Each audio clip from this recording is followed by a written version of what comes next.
leading this, you know, with Professor Malefia Sante and the youth. Please get with him tonight. Now get on your emails and your newspapers. Write about what's happening here. We can make a difference if we stand together. On the move, long live revolution.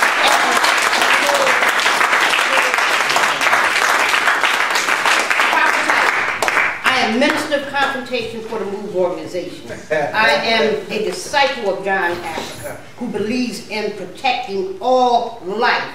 I am the chairwoman of the uncompromising International Concerned Family and Friends of Mumia, Jamal. And thank you, family, for the time.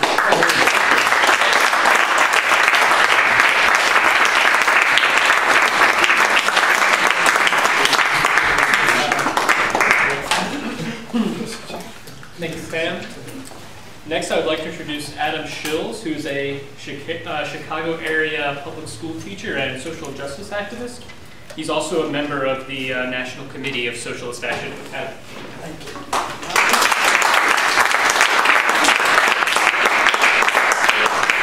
Comrades. I use that term, comrades, in a deliberate way, because that's the way I feel towards the other speakers here tonight. We're more than just friends, we're more than just co-panelists, we're comrades in this together. Tonight has shown one aspect of a large situation. Tony explained so well how Philadelphia is a microcosm of what they have in store. Tony explained so well how the imperialists are competing with one another in Africa to seize the wealth and fruit of that great continent. Sally explained articulately and precisely the financial crisis and poverty in the city and the crisis in education.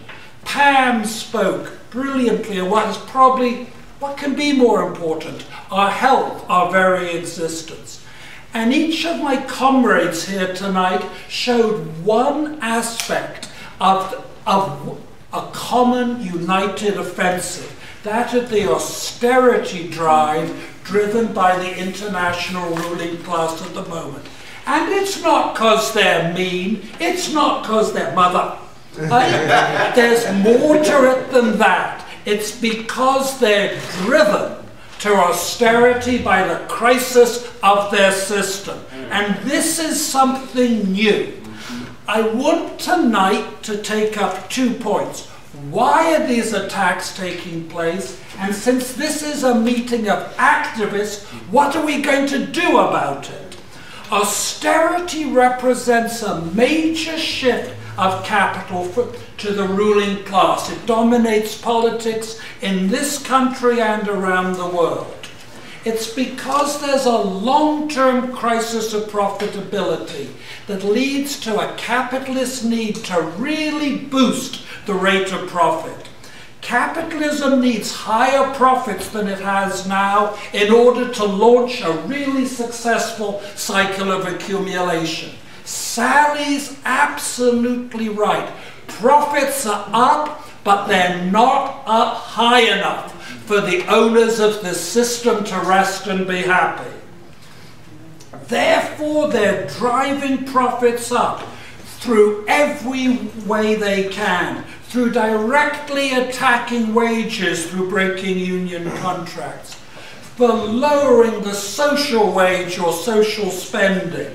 We've heard many examples tonight, from education here in Philadelphia or in Chicago, where 59 majority African American schools were closed just this Friday, just 48 hours ago.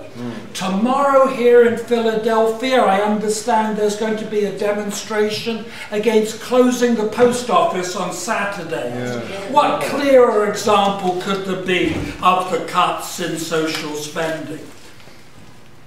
They're boosting their profits through increasing the pressures on those of us at work, through increasing discipline in the workplace, through high unemployment, One that is close to me as a rapidly aging school teacher. I'm okay. Not just an aging teacher, but a rapidly aging teacher. Maybe that's why he gave me the drink. It is the attack on teacher pension funds and public sector funds in general, through cutting the tax obligations on the ruling class, through cutting state spending, and that's what this fiscal cliff is all about.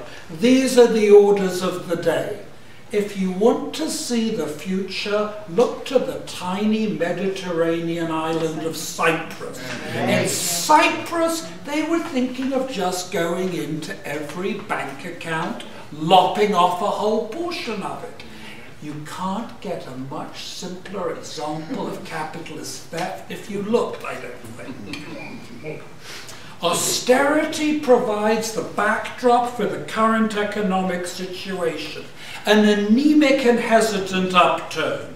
Some indices are up, some are down, but there's been no real decline in unemployment, and there can't be a really robust upturn until the capitalist system boosts its profits. Austerity provides the backdrop for the fiscal cliff.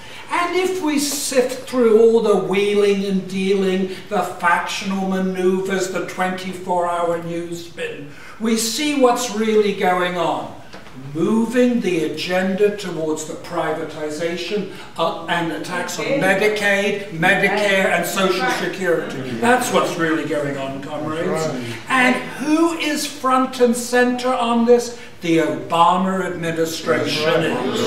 The Obama administration represents the most far-sighted, sober and intelligent political center of the American capitalist class. I watched the State of the Union, and if you take away the secondary stuff, there's someone up on the balcony who saved a kitten from a fire, or something like that. If you take away all the secondary stuff, what you have is a set of perspectives for the American rulers to attack Social Security, redeploy in foreign policy, change their tactics, no longer heavy use of infantry, different military tactics, but to achieve the same objectives.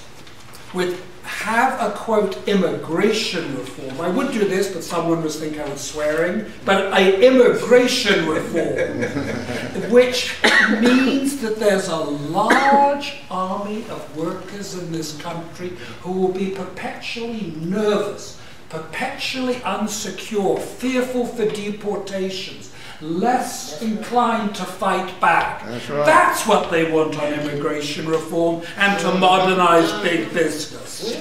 Austerity provides the backdrop for the state of this class struggle today. They wish to weaken our unions so they can drive down our working conditions. And the situation today is bad. Union membership is down, strikes are at a low level and most end in defeat, such as the special education bus drivers and chaperones in New York City, who fought well, but the obstacles were too big. We saw right to work pass right smack dab in the historic heart of the US labor movement, Michigan. Of course there's a fight back.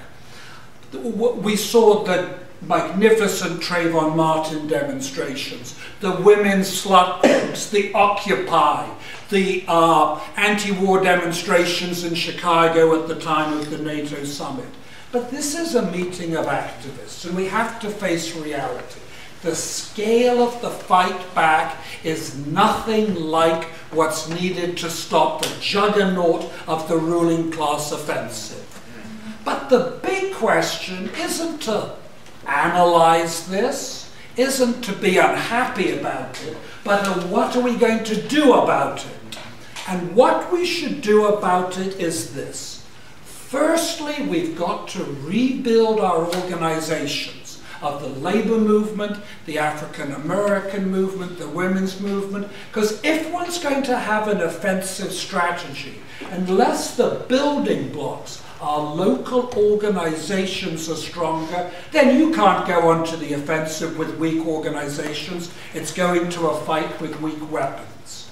Secondly, wherever there is a fight back, from the Chicago teachers to the fracking demonstration in Washington, D.C. a few weeks ago, to the support for the terribly treated and paid Walmart workers on Black Friday, we should jump into it. Thirdly, we should open a discussion inside our whole movement on a strategy to fight back. And there'll be different opinions. Some in it will support the Democratic Party. Some will say we should create our own liberated spaces. Socialists in this discussion will say, firstly, we need a clear understanding of the nature of the Democratic Party. It's not just that the Democrats take bad positions on various issues, of course they do. But the question is, it's a unique political instrument by which the American ruling class is able to absorb, integrate, and bring in the movements of social discontent and protest and bring them in to a party that is smack dab in the middle of the American capitalist system. Secondly, socialists will argue in this discussion that mass action, demonstrations, strikes, occupations are the way to go. Thirdly, we will argue for a united front. You don't need to agree on everything to fight together. Let's debate our differences, but let's go into combat together against our enemies. That's what I'm talking about. And we're going to say in this discussion that the working class, the African American community, and all the exploited should be politically independent, should break from the twin parties that have kept us down for so long. Finally, we're going to say that we need to organize the activists who wish to conduct a fight not just against the symptoms of austerity, but against the very causes of austerity. That those who see the cause of that capitalism should organize themselves to coordinate their work and plan the struggle together. And in doing that, we will argue that the road to working class power is the way that if you're going to defeat capitalism, you've got to go where the money is and break their economic power, which means a fight against the very capitalist system itself. So to conclude, rebuilding the workers' movement into the streets, unity and struggle, fraternal discussion on our perspectives, organizing the activists. If we do these things, we can go from the defensive onto the offensive. That's what socialists bring to the table. Comrades.